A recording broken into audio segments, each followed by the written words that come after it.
Welcome back to Random Thoughts. This time, part 2 edition. I want to talk about random things that cross my mind but can't set them in their own video. So I'm scrambling them all together to make a real video that is just a whole caboodle of nonsense. If you haven't watched my first Random Thoughts video, you don't need to watch that one first to understand this one.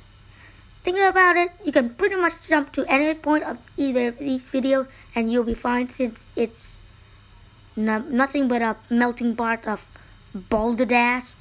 TheSource.com is giving you a rainbow of colorful words today. Poppycock. Are there limits to what you can call a fork? There are 3-pronged forks and 4-pronged forks. Can a knife be classified as a one-pronged sharp fork? You use them both to stab things. Well, I guess knives are more slicing and cutting. Can a knife sword be classified as a one-pronged super sharp fork? Those things are definitely both created to stab. Can a fork fall in the category of a tiny, really dull 4-pronged sword? Is there a spectrum of fork to knife to sword? Back in the Renaissance era, what if rival said, "Sir, I challenge you to a super sharp 1-pronged fork duel"? Or even, what if, "Sir, I challenge you to a dull 4-pronged tiny sword duel"?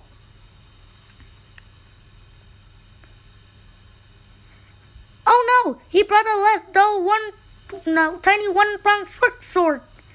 So you know bananas, those yellow things? I don't know about your life, but I always grew up not eating any bruises on bananas. There's nothing wrong with bruised bananas.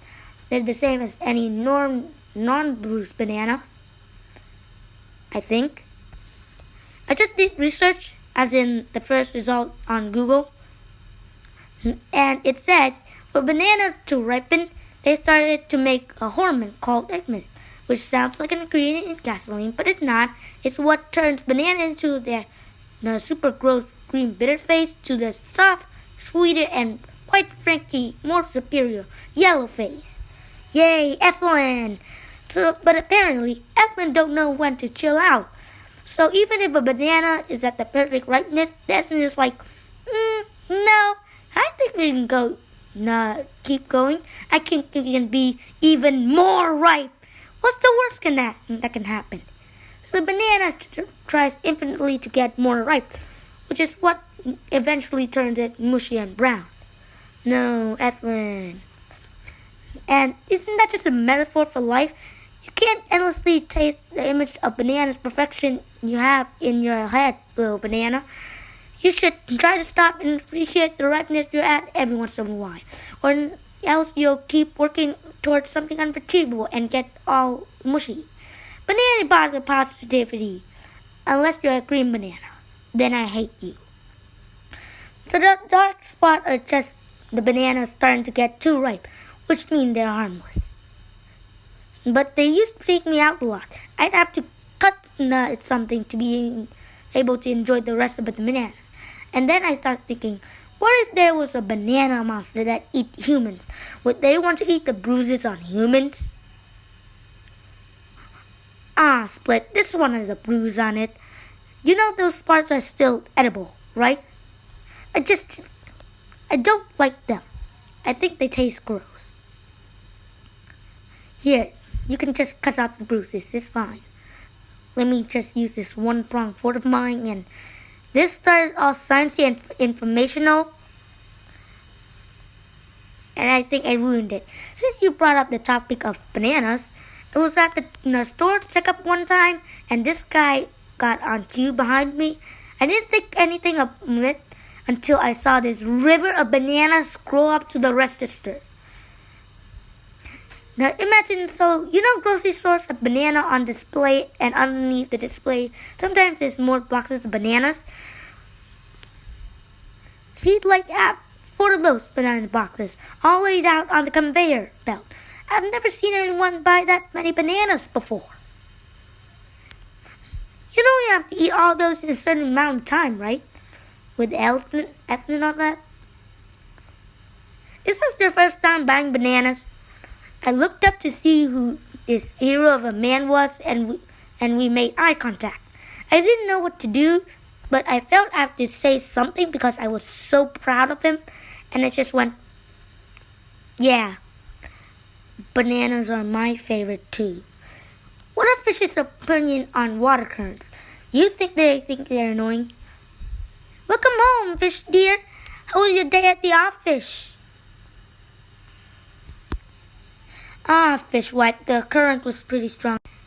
I was swimming to fish work and the current switched all my squish paper out of his squish hands. I mean fins, so I was late. Our fish neighbor Benjafish crashed into me on my way as well. Current was too strong for his feeble old fish family. Now, you know him and his old fish ate. Oh, fish frick. Fish wife, there's no need to use that type of fish length. This is stupid. But a strong water currents for fish, the equivalent to like strong wind for us. Wind is my favorite weather. People with long hands should understand that. Or do you think they think that more like a human rides, or at least slides? Like a Nemo when they're like with the high turtle? That seems like fun. I can imagine a fish charging fish money to let other fish go down the river stream or like a little waterfall. Fun for the entire fish family. Fish in the world. But then I remember those clips of salmon trying to swim upstream against the water to babies, and that ordeal just seemed like an inconvenience, especially because bears. Oh, fish frick! Are we just all humans? No, brains wearing human meat suits? Let's pretend there's a fountain youth somewhere. Let's pretend that's a real thing. Do you think if you sat in too long that your hands will get all wrinkly? Get it? Because water makes your hands. Do you think that if you sit in too long, you eventually turn into mom and dad before you become a human? Maybe that's how you originated. If you wait even longer, do you become your grandparents? Can we keep going until there's several medieval villages of ancestors sitting in this fountain? Can we reach a meiophagous? RNA in the pyramidal soup? The universe itself? I talk about keeping a little list of these random thoughts as I think about them over time in part 1. And this point just said, why are bugs always pregnant with no other context? So, I don't know what not to talk about here, or what past Jaden was even think about when she wrote that. As a kid, I would daydream a lot. In 4th grade, sometimes I would make this scenario in my head where I would be in school and in a normal day, and in the middle of the class, I would magically be turned into a dog. Stay with me here.